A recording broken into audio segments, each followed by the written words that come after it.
자, 위궤양, 12지장 궤양, 식사요법부터 다시 보도록 할게요. 자, 그래서 보시면은 1915년도에는 CP식, 지금부터 이제 뭐뭐뭐 다이어트이라는 게 나올 거예요.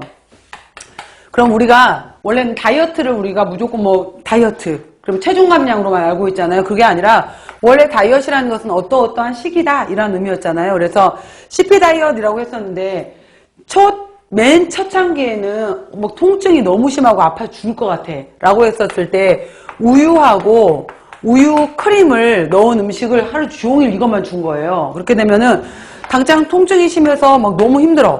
근데 우유하고 우유 크림을 먹었더니 얘네가 들어가서 위벽을 쫙 둘러싸. 그래서 통증이 사라져.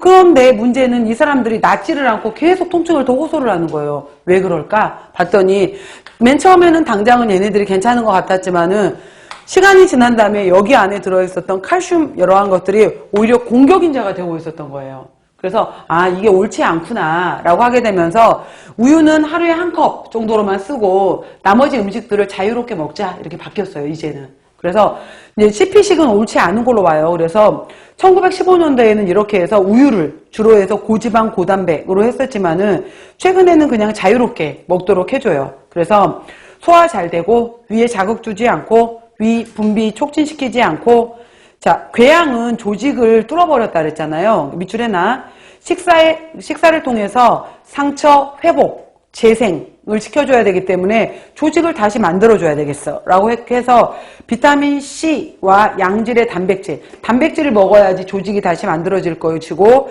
비타민C 밑에는 이렇게 써놓으세요.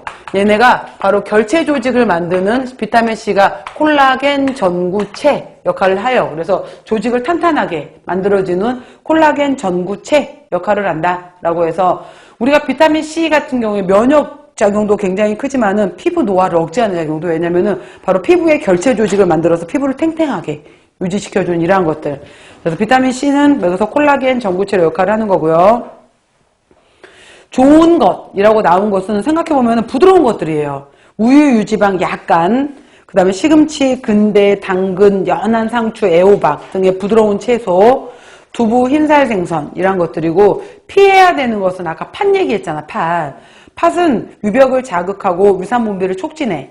그래서 이런 것 제한해주고, 빵 같은 경우에도 빵 자체로 주지 말고 토스트 해서 먹게 되면 호정화되면서 더 소화가 잘 돼요.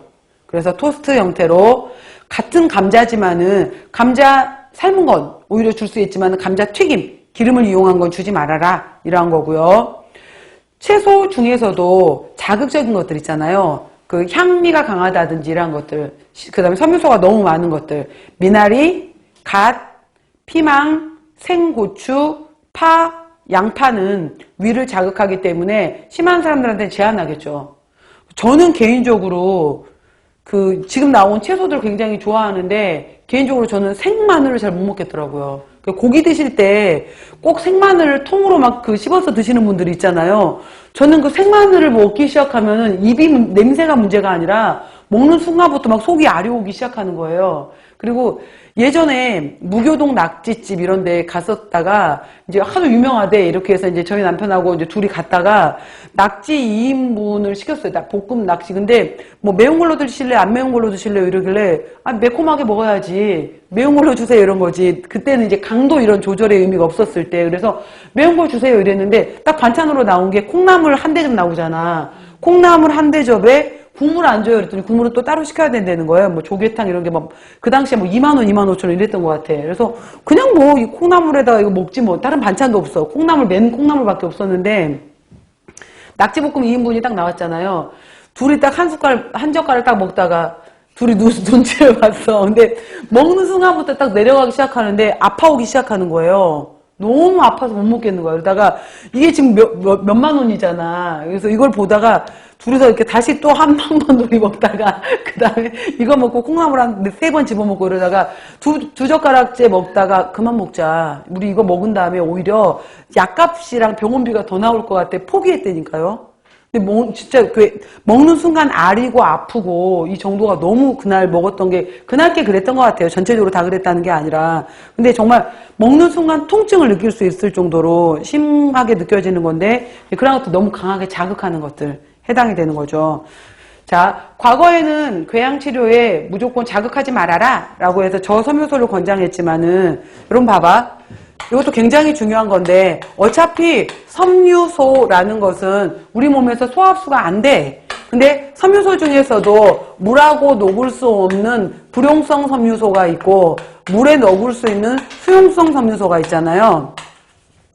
물에 녹을 수 없는 불용성 섬유소에 해당이 되는 대표적인 것이 헤미셀룰로즈라든지 셀룰로즈, 그 다음에 특히 이제 고사리, 이러한 당근, 이런 거 오래되면 막 단단하게 나무를 씹는 느낌이 들 때가 있잖아요. 이러한 것들이 리그닌 해당이 되는 건데, 이것들은 물에 녹지 않아. 그래서 변을 보게 되면은 거칠어요. 굉장히 거칠게 나오는 거. 그래서 여러분들 왜 옛날 말 중에 똥구멍이 찢어지게 가난했어 라는 말이 맞는 말일까요? 틀린 말일까요? 맞는 말이야.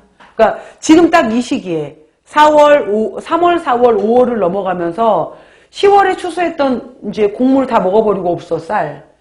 아직 볼이 나오려면은 6월 정도가 돼야 돼.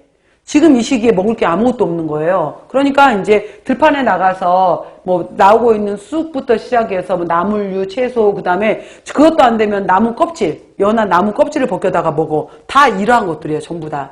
이걸 먹는데 일단 당장은 곡물 조금에다가 이걸 잔뜩 섞어갖고 먹는단 말이에요. 일단은 포만감은 드는 것 같아. 근데 이게 너무 거칠잖아. 이 거친 것들이 이제 대변을 통해서 나오면서 진짜 거칠어서 똥꼬가 찢어지게 아픈 거예요.